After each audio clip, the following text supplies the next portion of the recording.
Assalamualaikum warahmatullahi wabarakatuh. Al-Fatihah. A'udzu billahi minasy syaithanir rajim. Bismillahirrahmanirrahim. Alhamdulillahi rabbil alamin. Ar-Rahmanir Rahim. Maliki yaumiddin. Iyyaka na'budu wa iyyaka nasta'in. اهدنا الصراط المستقيم صراط الذين أنعمت عليهم غير المغضوب عليهم ولا الضالين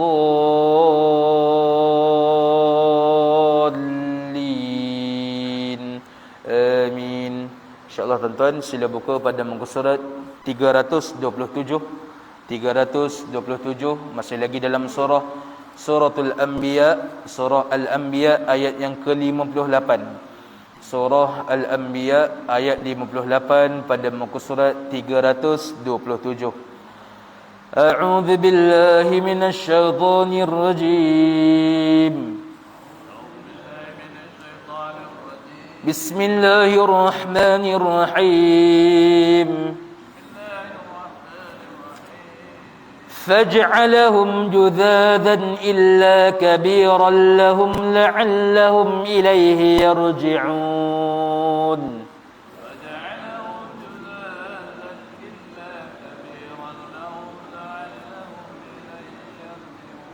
Allah Subhanahu wa taala berfirman dalam surah Al-Anbiya ayat yang ke-58.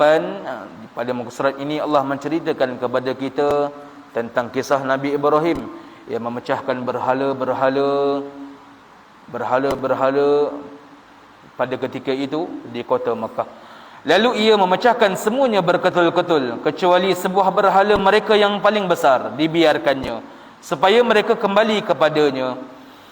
Qalu man fa'ala hadha bialihatina innahu laminaz zalimin.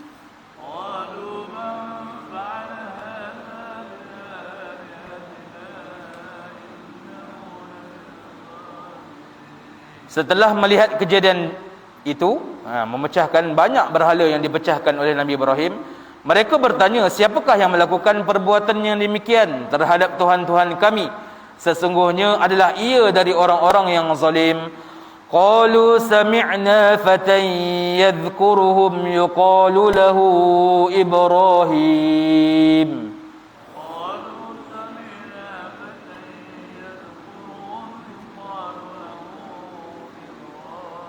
Lalu sesetengah daripada mereka pun berkata, kami ada mendengar seorang anak muda yang bernama Ibrahim mencaci akan berhala-berhala tadi. Qalu fa'tu bihi ala a'yunin nasi la'allahum yashhadun.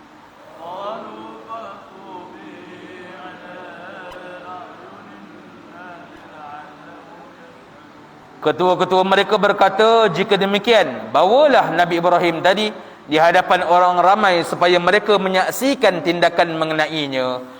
Qalu a anta fa'alta hadha bi alihatina ya Ibrahim.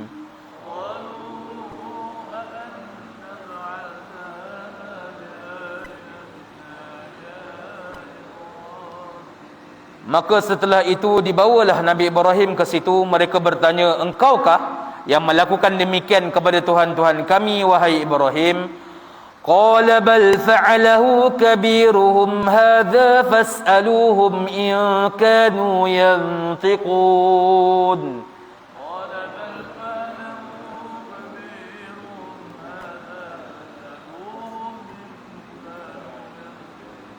Apa yang dijawab oleh Nabi Ibrahim? Lalu Nabi Ibrahim pun menjawab, tidak.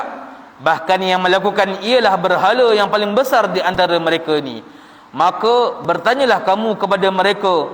Maka Nabi Ibrahim suruh mereka tanya kepada berhala yang besar tadi. Kamu kepada mereka, kalau mereka dapat berkata-kata. Suruh tanya kepada berhala tadi, boleh ke dia menjawab? Faraja'u ila anfusihim faqalu innakum antumuz zalimun.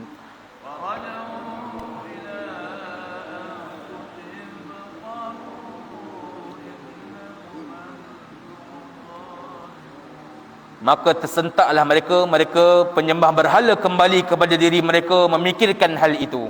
Lalu berkata sesama sendiri, sesungguhnya kamulah sendiri orang-orang yang zalim. Tak puas hati.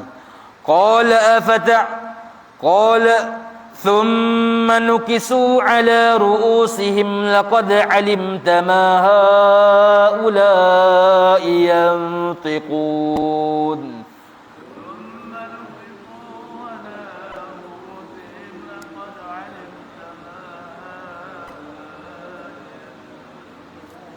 Kemudian mereka terbalik fikirannya kepada kesesatan, lalu berkata, sesungguhnya engkau wahai Ibrahim telah sedia mengetahui bahawa berhala-berhala itu tidak dapat berkata-kata pun, maka mengapa engkau menyuruh kami bertanya kepadanya?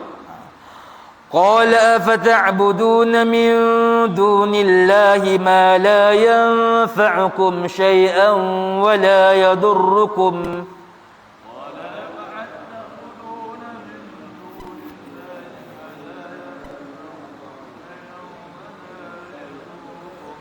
Nabi Ibrahim pun berkata, jika demikian, patutkah kamu menyembah yang lain daripada Allah, sesuatu yang tidak dapat mendatangkan faedah sedikit pun kepada kamu, dan juga tidak dapat mendatangkan mudarat kepada kamu. Uffil lakum wa lima ta'buduna min dunillah.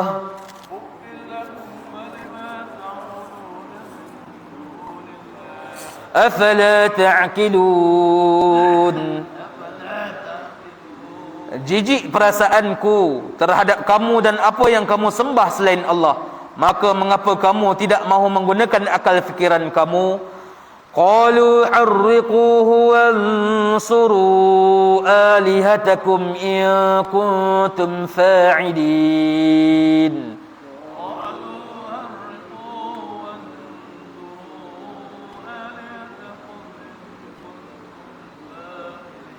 Pokok pangkalnya, persoalan di situ, kenapa engkau tak sembah kepada Allah Subhanahu Wa Taala? Kenapa sembah kepada patung-patung berhala tadi? Setelah tidak dapat berhujah lagi, ketua-ketua mereka pun berkata, bakarlah dia dan belalah Tuhan-Tuhan kamu jika betul kamu mahu bertindak membelanya. Qulna ya naru kuni bardan wa salaman ala Ibrahim.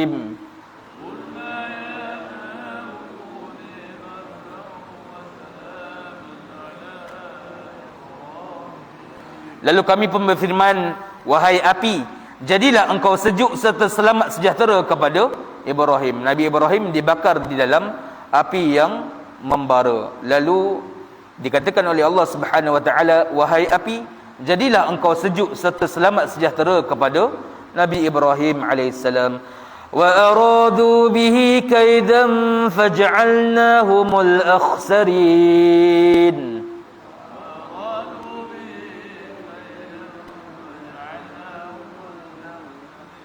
Dan mereka dengan perbuatan membakarnya itu hendak melakukan angkara yang menyakitinya, lalu kami jadikan mereka orang-orang yang amat rugi, kalah dengan hinanya.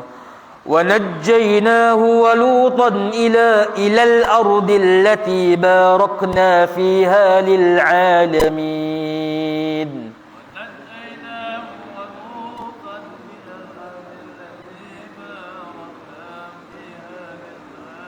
Dan kami selamatkan dia dan sepupunya Nabi Lut, Nabi Ibrahim dan Nabi Lut ke negeri yang kami limpahkan berkat padanya untuk umat manusia. Wa wahabna lahu Ishaq wa Ya'qub nafilah.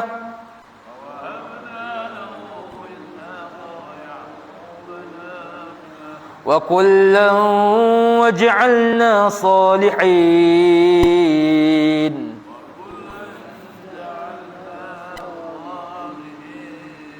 Dan kami kurniakan kepadanya Nabi Ibrahim alaihissalam Ishak anaknya dan Yakub cucunya sebagai tambahan, dan tiap-tiap seorang dari mereka kami jadikan orang-orang yang soleh. Wallahu alam. Baik, kita dengarkan sama-sama, kita dengarkan tafsiran yang akan disampaikan oleh Fadil Ustaz Datuk Seri Tuan Ibrahim bin Tuan Man, insya-Allah. Assalamualaikum Ustaz. Allahumma salli.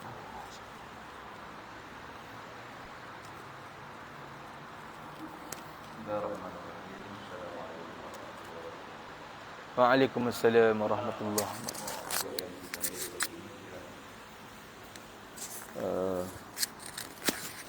Sambungan daripada apa yang kita baca pada pagi semalam, dan cerita ni straight forward je lah, ya, kisah satu persatu, di mana Nabi Allah Ibrahim AS pada salah satu ayat yang kita baca semalam, Nabi Ibrahim AS telah beritahu bahawa dia akan buat sesuatu pada berhala supaya kaum dia berfikir.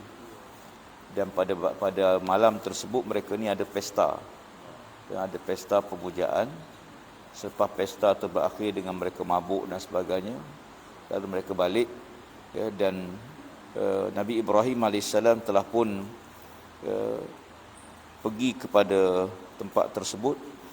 Allah Ta'ala suruh faja'alahum juzaza. Dia jadikan berhala tu berkecai-kecai. Maknanya dia pecah patung berhala tersebut menjadi batu-batu yang kecil-kecil, hancur. Illa kabiran lahum, melainkan ditinggal satu yang paling besar sekali. Dalam tafsir dia kata Nabi Ibrahim sangkut kapak pada tangan dan pada tengkuk berhala yang paling besar tersebut. La'allahum ilaihi yarji'un. Tujuan Nabi Ibrahim buat demikian supaya mereka ni balik semula kepada tengok apa yang berlaku. Maknanya Nabi Ibrahim sengaja buat demikian supaya mereka ni balik dan mereka fikir. Dan bila ditengok demikian, maka masing-masing bertanya, man fa'ala hadza bi alihatina. Siapa yang buat kerja macam ni? Siapa yang buat, yang pecahkan berhala ni? Innahu la minaz zalimin. Siapa yang buat kerja ni, maka dia ni golongan yang zalim. Jadi puak-puak penyembah berhala tu mengatakan siapa yang pecah berhala tu dia ni golongan yang zalim. Dalam ayat lain kita pernah tengok dulu zaman cerita Nabi Firaun, dia kata Firaun tuduh Nabi Musa tu sebagai kafir. Dan ini mereka tuduh Nabi Ibrahim sebagai golongan yang zalim. Kenapa? Kerana memecah berhala. Qalu sami'na fatan. Lalu dalam masing-masing kata, kami dengar cerita ada seorang pemuda yuqallahu Ibrahim, orang panggil dia Ibrahim. Nama Ibrahim bukan bahasa Arab, Ibrahim Ismail ni dalam bahasa Arab tak ada makna. Dia nama nabi-nabi dia ambil daripada bahasa Ibrani. Ibrahim, orang kata dia, aku dengar cerita ada seorang pemuda nama dia Ibrahim. Qalu fa'tu bih. Lalu dia kata bawa Ibrahim tu, ala ayunin nas, bawa di Ibrahim, kumpul semua manusia. Maknanya dia, ayat ni menunjukkan bahawa dia bertindak dengan kumpul kekuatan yang punya berhala, bawa Ibrahim depan orang ramai, la'allahum yashhadun, supaya orang ramai menjadi saksi bahawa Ibrahim lah yang memecahkan berhala-berhala tersebut. Qalu anta fa'alta hadza bi alihatina ya Ibrahim. Kamu ke buat kerja ni wahai Ibrahim? Ditanya Ibrahim, apakah kamu yang buat ni? Qala bal fa'alahu kabiruhum. Ayat ni Nabi Ibrahim dia tak kata tak. Walaupun terjemah sini dia kata dia perkataan tidak. Dalam Quran dia kata Ibrahim yang buat ni yang besar tu. Dia tak kata aku tak buat. Dan itu ada perbahasan para ulama bahawa Nabi Ibrahim AS tidak berbohong sebab dia bukan menafi. Dia tak kata tak, aku tak buat. Cuma dia kata yang buat ni yang besar sekali lah tu. Fasaluhum, kamu tanya dia, in kanu yantiqun, mana tahu kok dia boleh bercakap. Ya, mana tahu kok dia boleh bercakap. Ya. Farajau ila anfusihim, bila dengan kata Nabi Ibrahim tu, lalu dia masing-masing fikir diri sendiri. Faqalu innakum antum zalimun, sesungguhnya kamu termasuk golongan yang zalim. Ibrahim, kamu tindakan yang zalim, memecah berhala-berhala sebagai tindakan zalim. Ya. Kemudian sumnakisu ala rusim laqad alimta ma haula'i yantiqun. Akhirnya mereka ni masing-masing ya melihat bahawa kesatan yang mereka buat, mereka sembah berhala. Ibrahim suruh tanya, man tahu kok berhala kamu boleh bercakap? Dia kata, hey Ibrahim, kamu tak tahu bahawa berhala-berhala itu tidak boleh cakap-cakap, tak boleh berkata. Ya. Dan di sinilah poin Nabi Ibrahim AS. Ya, poinnya supaya dia suruh fikir.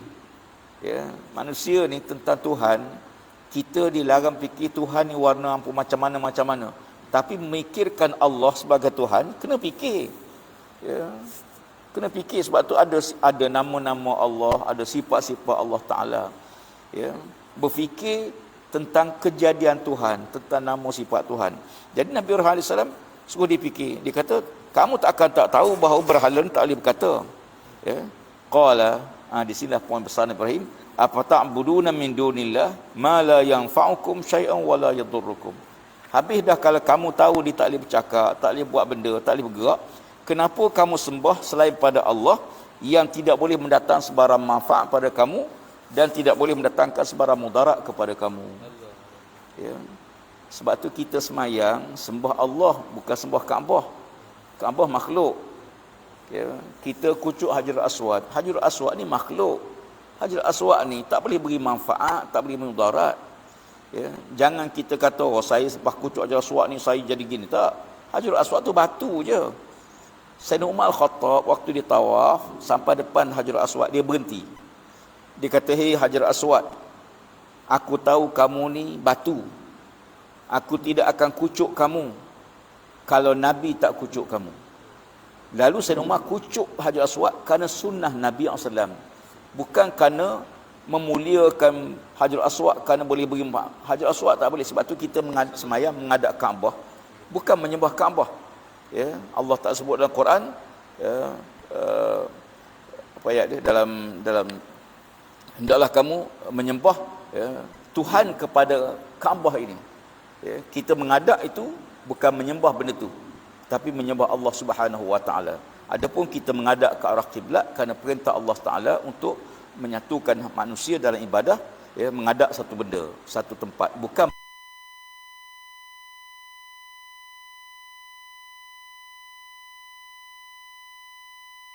azal bait, hendaklah kamu sembah Tuhan kepada Kaabah ni, bukan sembah Kaabah. Sembah Kaabah syirik. Ya, Kaabah tu makhluk, bukan Tuhan. Dan dia akan hancur. Ya, itu dibina sebagai satu rumah tempat manusia menghadap. Sebelum tu kita menghadap ke Masjid Al-Aqsa. Ya, kemudian menghadap ke arah Kaabah.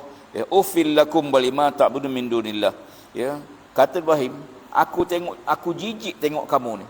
Dan jijik tengok apa yang kamu semua berhala tersebut. Afala ta'qilu, kamu tak fikir ke? Ya. Jadi inilah Nabi Ibrahim AS. Lalu bila hujah tak boleh jawab, lawan tak boleh jawab, akhirnya apa dia? Harriquhu. Ya, bakar dia. Maka dikumpulkan kayu api, dimarakkan api itu, lalu dicampakkan Nabi Ibrahim AS. Wansuru alihatakum in kuntum fa'ilin. Cuba kita pakat tengok, Tuhan Ibrahim ni boleh tolong tak dia ni? Ya. Dia kata kita bakar Ibrahim, nanti kita tengok. Oh Ibrahim, kalau betul Tuhan kamu berkuasa, ya, kita pakat tengok apakah Ibrahim ni ditolong oleh Tuhannya. Ya. Lalu qulna ya narukuni bardan wa salaman ali. Bila Nabi Ibrahim AS dalam tafsir banyak kisah-kisah ni agak menarik. Ya, riwayat mengatakan bahawa ada burung terbang tengok Ibrahim dibakar. Ya, ada satu burung dia, burung layang-layang, bila dia tengok Ibrahim dibakar, dia pun pergi ambil air, ya, memenuhkan paruh dia, kemudian dia titik, ya, kemudian pergi lagi, dia titik lagi. Ya, disebut bahawa, ya, apakah nak burung ni tak tahu bahawa Nabi Ibrahim, ya, api yang besar tu tak boleh padan dengan setitik dua, dia tahu. Ya. Habis kenapa dia buat? Dia kata sekurang-kurangnya aku ada jawapan depan Allah di akhirat. Kalau Allah tanya, wahai burung, kamu tengok Nabi aku kena bakar, apa kamu buat? Kurang-kurangnya dia kata, ya Allah, aku mampu ambil 2-3 titik air dan aku buat. Demikian juga kita, ya, bila kita tengok sahabat saudara kita, so apa kita boleh buat, maka kita tolong, walaupun RM10 kita derma ke, walaupun apa, kita tolonglah. Pasal apa? Ya, ini di atas kemampuan.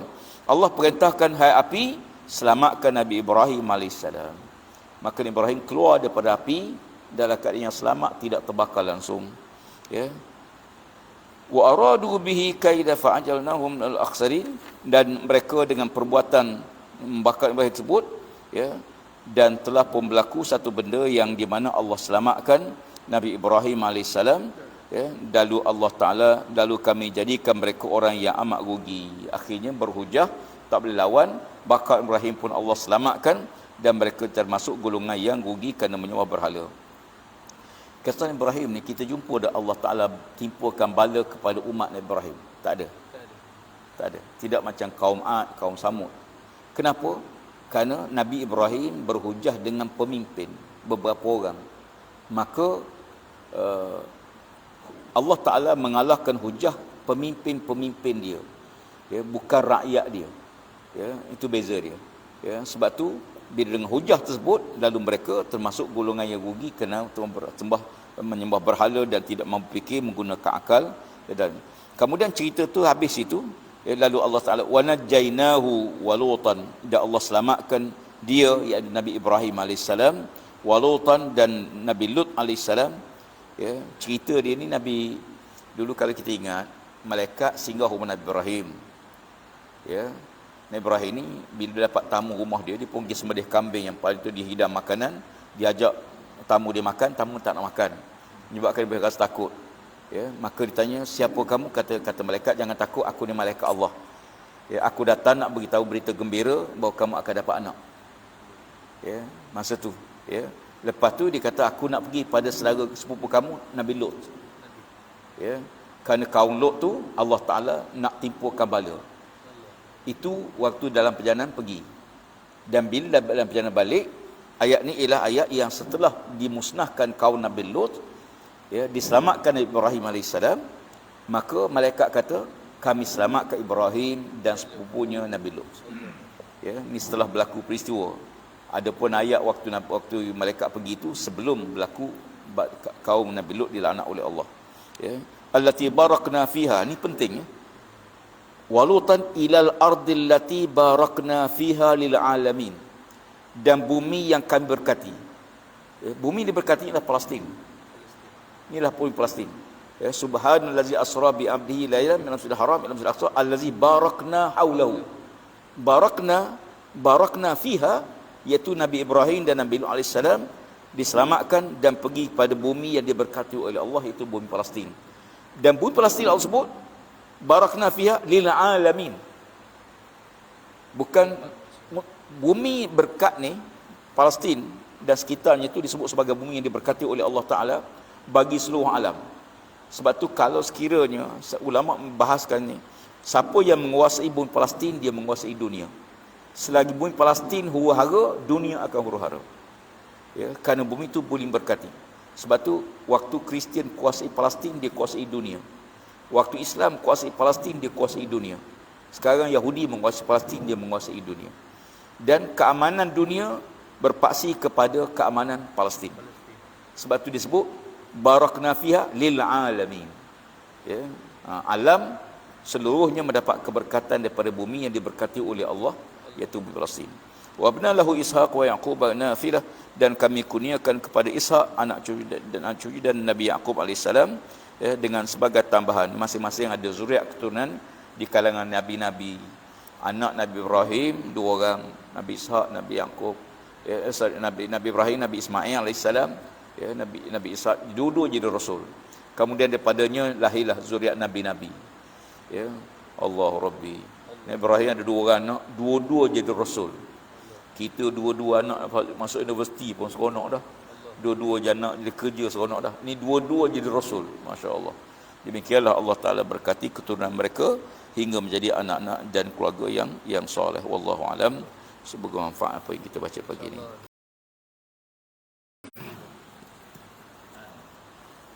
Assalamualaikum warahmatullahi wabarakatuh.